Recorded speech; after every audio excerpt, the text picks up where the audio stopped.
చూస్ country delight, live better. ఇప్పుడే country delight app ని download చేసుకోండి. కూకట్పల్లి 10 ఏళ్ల సహస్రాణి హత్య కేసు మిస్టరీ 5వ రోజు ఈ రోజుకి పోలీసులు ఛేదించారు. 10th క్లాస్ చదివేటువంటి అబ్బాయి ఆ అమ్మాయిని మర్డర్ చేసినట్టుగా పోలీసులు ఐడెంటిఫై చేసి అతన్ని అరెస్ట్ చేసి ఇప్పుడే డీసీపీ ఆఫీసులో అతన్ని మొత్తంగా ఇంట్రాగేట్ చేస్తున్నారు. అసలు ఎలా చేశాడు, ఎందుకు చేయాల్సి వచ్చిందని చెప్పి. అయితే అతను పక్కనే ఉన్నటువంటి బిల్డింగ్లోనే ఉంటాడు. ఆ బిల్డింగ్ కూడా మీరు ఇక్కడ చూడొచ్చు. అవతల వైపు ఉన్నది, ముందు ఉన్నటువంటి బిల్డింగ్ ఏమో సహస్రాణి వాళ్ళు ఉండేటిది, పైన వాళ్ళది పెంట్ హౌస్లో ఉంటారు వాళ్ళు. ఆ తర్వాత ఈ నెక్స్ట్ బిల్డింగ్ దానికి ఆనుకునే ఉంది. అసలు ఏ మాత్రం కూడా వీళ్ళు కనీసం స్పేస్ కూడా వదలలేదు. అంటే సెట్ బ్యాక్లు కూడా వదలకుండా కట్టారనమాట. మున్సిపల్ నామ్స్ను కూడా ఫాలో కాలేదు కనీసం. సో ఎంత పెద్ద బిల్డింగ్ కట్టారో దానికి ఆనుకునే కట్టారు చూడండి. 3rd ఫ్లోర్లో వాళ్ళు ఉండేది 4th ఫ్లోర్ అంట. ఇప్పుడు ఈ అబ్బాయి అక్యూజ్డ్ ఎవరైతే ఉన్నారో ఆ అబ్బాయి ఉండేది 4th ఫ్లోర్. దాని నుంచి 3rd ఫ్లోర్లోకి దిగి 3rd ఫ్లోర్లో నుంచి అవతల ఉన్నటువంటి బిల్డింగ్లోకి జంప్ చేసి అక్కడ ఆ అమ్మాయి ఉన్నటువంటి ఆ రూమ్లోకి వెళ్ళి తను దొంగతనం చెయ్యాలి అని చెప్పేసి 80,000 రూపాయలు దొంగతనం కూడా చేశాడు అప్పటికే. తర్వాత అక్కడే ఉన్నటువంటి హుండీని బద్దలగొట్టి అందులో డబ్బులు కూడా తీసుకోవాలనుకుంటున్న టైంలోనే ఆ అమ్మాయి అడ్డుకోవటంతో కత్తితోటి అమ్మాయిని ఇష్టానుసారం ఎక్కడ పడితే అక్కడ పొడి చేసి అమ్మాయి బ్రతికుందేమో, ఎట్టి పరిస్థితుల్లోనూ బ్రతకూడదు అన్న ఉద్దేశంతో గొంతు మీద కూడా అమ్మాయిని కట్ చేసినటువంటి పరిస్థితి. బాడీ మీద 18 చోట్ల పొడిచాడు. మెడ మీద వచ్చేసి 7 చోట్ల అమ్మాయిని పొడిచాడు అడ్డంగా. ఎక్కడ పడితే అక్కడ ఎలా పడితే అలా పొడి చేశాడు. వాడు చెయ్యాలి అనుకున్నటువంటి ఆ దొంగతనం కూడా మొత్తం ప్లాన్ అంతటిని వాడు కంప్లీట్ గా ఒక పేపర్ మీద వర్కౌట్ చేసుకున్నాడు. ఇక్కడ చూడండి, ఆ పేపర్ మీద రాసుకున్న దాంట్లో వాడు ఏం రాసుకున్నాడు అంటే ఇంగ్లీష్ లో రాసుకున్నాడు.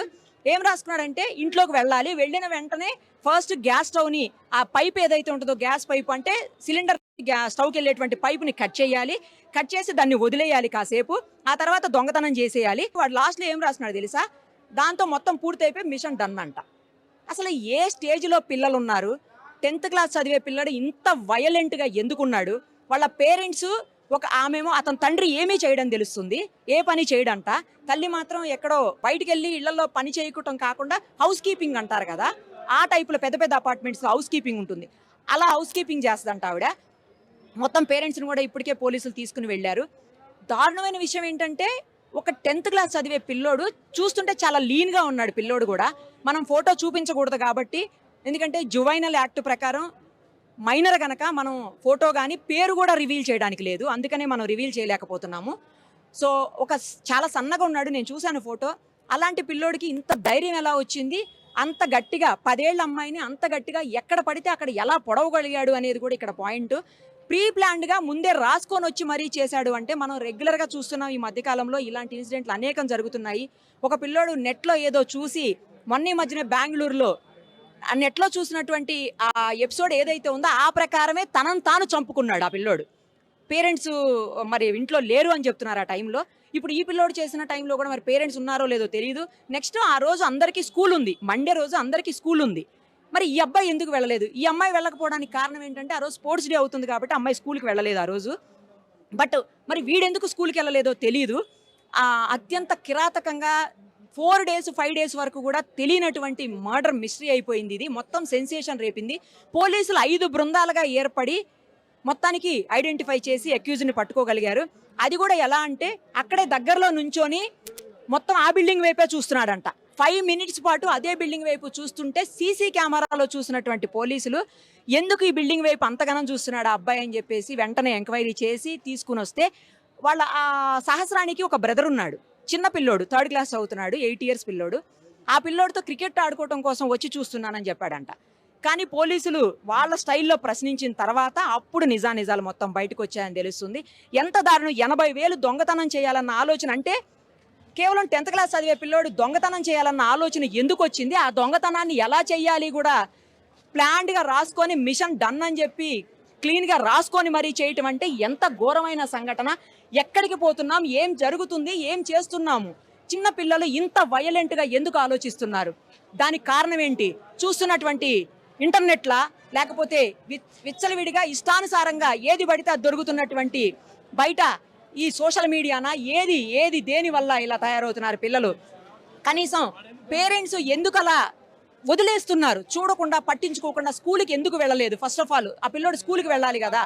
ఎందుకు వెళ్ళలేదు ఆ రోజు స్కూల్కి, ఎందుకు వెళ్ళలేదో పేరెంట్స్ ఎందుకు వదిలేశారు? ఆ రోజు ఏమి లీవ్ లేదు, హాలిడే లేదు, ఏమీ లేదు. మండే రోజు ఎందుకు వాడు స్కూల్కి వెళ్ళలేదు? ఆ పాపకి రీజన్ ఉంది వెళ్ళకపోవడానికి, వీడు వెళ్ళలేదు. అంత వైలెంట్గా తయారయ్యి ఇష్టానికి ఎక్కడ పడితే అక్కడ అంత గనం పొడిచాడు అంటే వాడికి ఎంత ధైర్యం ఉండాలి? ఏం చూసి వాడు ఇలా తయారయ్యాడు? ఇలాంటి పిల్లలు ఇంత దారుణంగా తయారవుతే రేపొద్దున సొసైటీ ఎక్కడికి పోతుంది? అమ్మా, ఇంత దారుణంగా చూశారు మీరు సంఘటన, ఏమనిపిస్తుంది? అసలు ఇలా ఎందుకు తయారవుతున్నారు పిల్లలు? ఏమో అమ్మ, ఎందుకు అట్లా చేయొద్దు కదా. పాపం తీసుకొని పోనుండే కానీ చంపడం తప్ప. వెళ్ళిపోయేది ఉండే, ఉంచొద్దా, చంపేయాలి.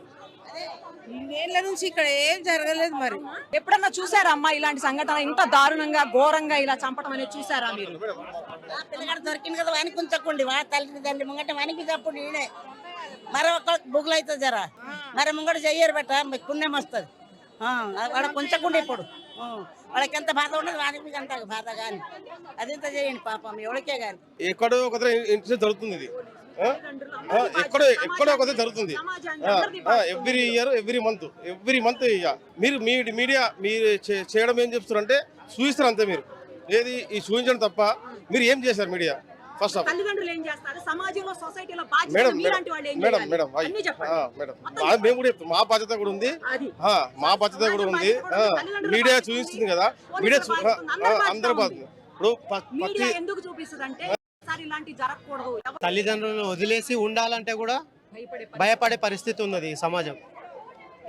ఎంతవరకు కాపాడుకుంటూ ఉండలేం కదా, మనం పనులు మానేసుకొని కాపాడుకుంటూ ఉండలేం కదా. ఘోరంగా అసలు ఇంత దారుణంగా, అసలు అంత 18 చోట్ల బాడీ మీద, నెక్ మీద 7 చోట్ల, అసలు ఎలా అంతలాగా కనీసం భయం కూడా లేకుండా ఎలా చేశాడు ఆ పిల్లోడు? నెక్స్ట్ ఏం జరుగుతుందో తెలియదా? ఇప్పుడు చేసేదానికి నెక్స్ట్ ఏం జరుగుతుంది, రిజల్ట్ ఎలా ఉంటుంది అనేది కూడా నెట్లో చూస్తున్నారు కదా. ఆ తర్వాత అరెస్ట్ చేస్తే పరిస్థితి ఏంటో తెలియదా? ఆ మాత్రం జువైనల్ హోమ్ లో పడి ఆడవాలి. ఎందుకు చెయ్యాలి ఇలాంటి పనులు? అసలు వాడిని ఇట్లనే చెయ్యాలి మేడం, ఇట్లనే చెయ్యాలి. మళ్ళీ ఇంకొక పిల్ల చేయకుండా ఇలాగే చెయ్యాలి మళ్ళీ వాడిని కూడా. అది కూడా అక్కడ చేయొద్దు, పోలీస్ స్టేషన్ లో ఈ ఏరియాలో తెచ్చి వాడిని ఇదే పని చేయాలి. వాడిని ఈ రోజు ఇక్కడ జరిగింది, రేపు ఇంకెక్కడ జరగవచ్చు. అట్లనే సంజీవ్ గారు డాక్టర్ కదా, ఇప్పుడు మీ ఫాదర్ ని కూడా ఫస్ట్ లో అన్నారు, తర్వాత తెలిసింది కాదు అని చెప్పేసి. లేకుండా ఎలా చేస్తారు? ఇప్పుడు ఈ పిల్లోడు దొరికిన తర్వాత నీకేమనిపిస్తుంది? ఆయన ఇప్పుడు చంపేయాలి. ఆయన చేశాడు. 10th క్లాస్ చదువుతున్నాడు, మా స్కూల్లో చదువుతున్నాడు. ఆయన 10th క్లాస్ లో చదువుతున్నాడు, మాకు తెలుసు. స్కూల్ ఉందా అమ్మ మీకు? ఉంది, స్కూల్ ఉంది. మేము వెళ్ళాము. ఆయన ఉన్నాడో లేదో తెలియదు కానీ మేమైతే వెళ్ళాము. స్కూల్ కి రాలేదు అని అన్నారు. 10th క్లాస్ వాళ్ళు అటెండెన్స్ తీసుకున్నారు అన్నారు. మాకు తెలిసింది, రాలేదు ఓకే అనుకున్నాము. అయితే మండే మధ్యాహ్నం వచ్చాక ఇట్లా తెలిసింది మాకు. ఎట్లా ప్రూఫ్స్ లేకుండా నైట్ 12 కి మా ఫాదర్ ని తీసుకెళ్లారు. ఎలా తీసుకెళ్తారు? ఏ ప్రూఫ్స్ లేవు. ఇప్పుడు ఈ 4 రోజులు 5 రోజులుగా అతను ఇక్కడే ఉన్నాడు, ఇంట్లోనే ఉన్నాడు. స్కూల్ కి వెళ్ళాడంట, వెళ్తున్నాడు. పొద్దున్న స్కూల్కి వచ్చి పోలీసు వాళ్ళు అన్ని ఇన్వెస్టిగేషన్ చేశారంట. అప్పుడు తెలిసింది. స్కూల్కి వచ్చి ఇన్వెస్టిగేషన్ చేశారంట. మాకు తెలియదు అప్పటి వరకు. 10:30 టైంలో అప్పుడు వచ్చారంట పోలీసు వాళ్ళు వచ్చి అతన్ని అడిగితే అని చెప్పాడంట. ఇట్లా వాళ్ళకి ఏమైనా గొడవలు ఉన్నాయమ్మా? ఏం లేవు, మాకేం లేవు. డబ్బుల కోసం అని చేశారంట. పేపర్ లో రాసుకున్నాడంత మొత్తం. ఏ ప్రూఫ్స్ లేకుండా ఇలా మా ఫాదర్ ఇప్పుడు ప్రూఫ్స్ అన్ని దొరికాయి కదా, ఇప్పుడు తీసుకెళ్ళండి. మా డాడీని పంపించండి. మీ డాడీ ఇంకా రాలేదా? రాలేదు. 4 days అయింది. 12 కి నైట్ 12 కి తీసుకెళ్ళిపోయారు. మా నాన్న రాలేదు, మా మమ్మీ కూడా రాలేదు. తీసుకెళ్ళిపోయారు, మళ్ళీ వదిలేసారు. అక్కడే ఉన్నారు ఇప్పుడు. నేను 8th చదువుతున్నా, 10th చదువుతున్నాడు. పొద్దున వచ్చినట్టు పోలీస్ వచ్చి ఆయన ఇన్వెస్టిగేట్ చేసినట్టు. మరి ఘోరం మేడం, మరి ఘోరం.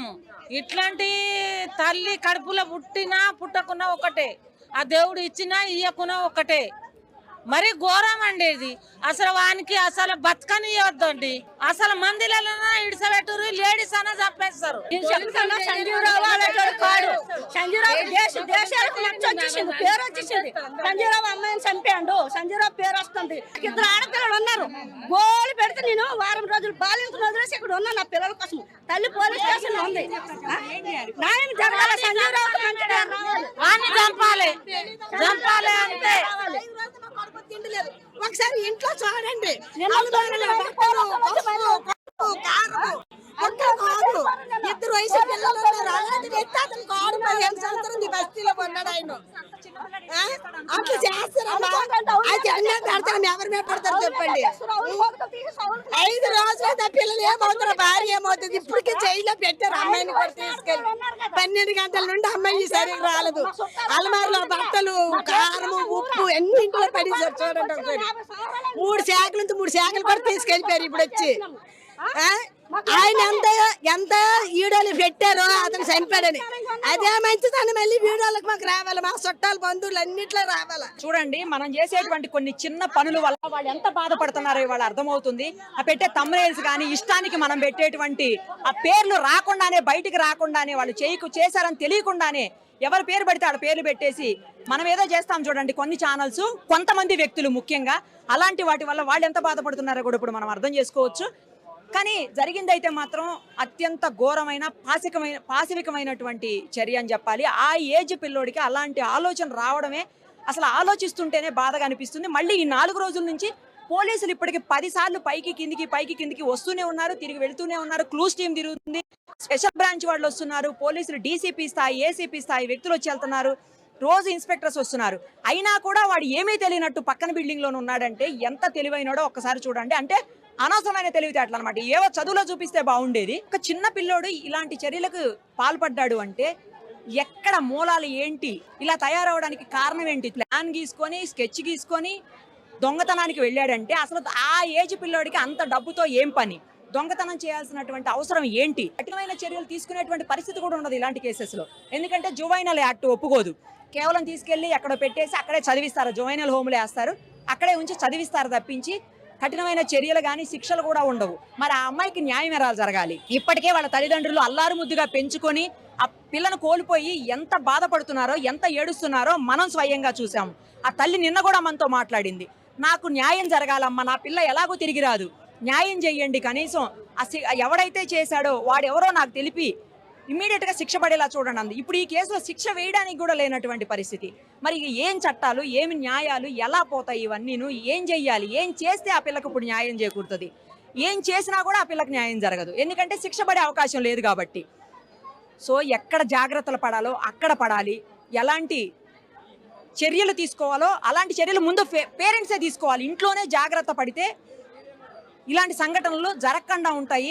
జరిగి ఇంకొక తల్లి గర్భశోకానికి కారణం కాకుండా ఉంటాడు. ఇప్పుడు చూడండి, ఆ ఏజ్లోనే ఎవరో పరాయి పిల్లని అలా చంపేసి సంబంధం లేనటువంటి తల్లిదండ్రులకి జీవితాన్ని ఏడుస్తూనే ఉంటారు. ఆమె నిన్న అదే చెప్తుంది, నేను బతికినా చచ్చినట్టేనండి, ఆ పిల్ల లేనప్పుడు నేను ఎందుకు అని చెప్పేసి. ఇంకొక ఘోరం ఏంటంటే మధ్యలో కొన్ని ఛానల్స్, కొంతమంది మనుషులు కలిసి తండ్రే చేశాడని కూడా మాట్లాడారు.